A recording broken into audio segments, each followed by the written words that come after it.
అనగనగా ఒక రాజుకి 7 కొడుకులు. 7 కొడుకులు ఏటకెళ్ళి 7 చేపలు అట్టుకొచ్చారు. అందులో చేప ఎండలేదు. చేప ఎందుకు ఎండలేదే అని చెప్పి 7వ కొడుకు 7వ చేపని అడిగేది.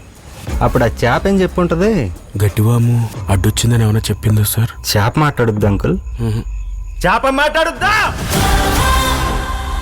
ఆడు నా ఒక్కడికే కిట్టు, మీ అందరికీ మోగ్లీ. వారం రోజుల్లో షూటింగ్ స్టార్ట్ అవ్వాలంట. రాజుల కాలంలో గన్ ఏంటండి? ఇప్పుడు గన్ ఉంటేనే పెద్ద సినిమా, ఫ్యామిలీస్కి ఎక్కేస్తా సార్. అదే పల్స్. అతను కాబట్టి సరిపోయింది అయ్యా. సార్ తను ఒక background dancer. She's deaf and mute.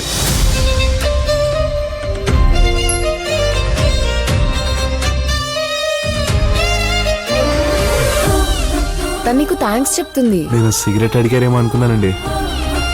Thank you. నాకు ఈ అమ్మాయి కావాలి రంగనాథ్. సార్ పాపం మోగదు సార్. కోడి కూడా మోగుదే రంగనాథ్. కోసుకొని తిన్నాం లేదా? Ladies matter sir. ఈ సిటీలో లాగా జరగాల్సిందంతా జరిగిపోయిన తర్వాత కొవ్వొత్తులు వెలిగించుకొని రోడ్లు ఎక్కం, డైరెక్ట్గా కాగడాలు వెలుగుతాయి. మా ఎస్ఐ కూడా ఇంకో 40 రోజుల్లో ట్రాన్స్ఫర్ వెళ్ళిపోతున్నాడు. తర్వాత ఎవరొస్తారో ఏంటో. కాసేపట్లో తుఫాన్ రాబోతుంది. మా పోలీసు వాళ్ళు మంచోళ్ళరా. కొడతాం, బిర్యానీ పెడతాం. Oh my god, handsome man.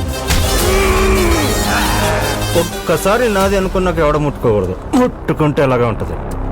దమ్ముంటే నువ్వు మంచోడని ప్రూవ్ చేసుకోరా. సరే సార్. All the best. ఇంకా కొడితే చచ్చిపోతాడు సార్. అమ్మాయిని కాపాడుకోరా అంటే పోలీసు వాడిని కొట్టి పెద్ద హీరో అయిపోతాడంట. ఈడో పెద్ద ప్రభాస్. జాస్మిన్ ని కాపాడుకునే మోగ్లీగాడు హీరో అయితే, ఈ కిట్టు పైన తోమ కూడా వాళ్ళకుండా చూసుకున్న బంటిగాడు కూడా హీరోనే మాయా. తన ప్రేమ కోసం యుద్ధం చేస్తున్న ప్రతి ఓడు హీరోనే.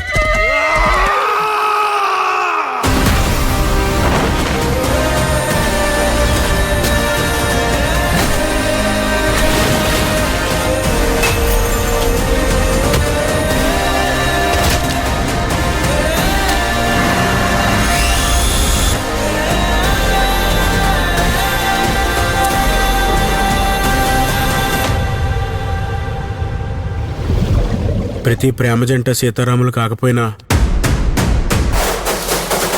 వాళ్ళు గెలిపించడానికి మాత్రం నువ్వే ఉండాలి.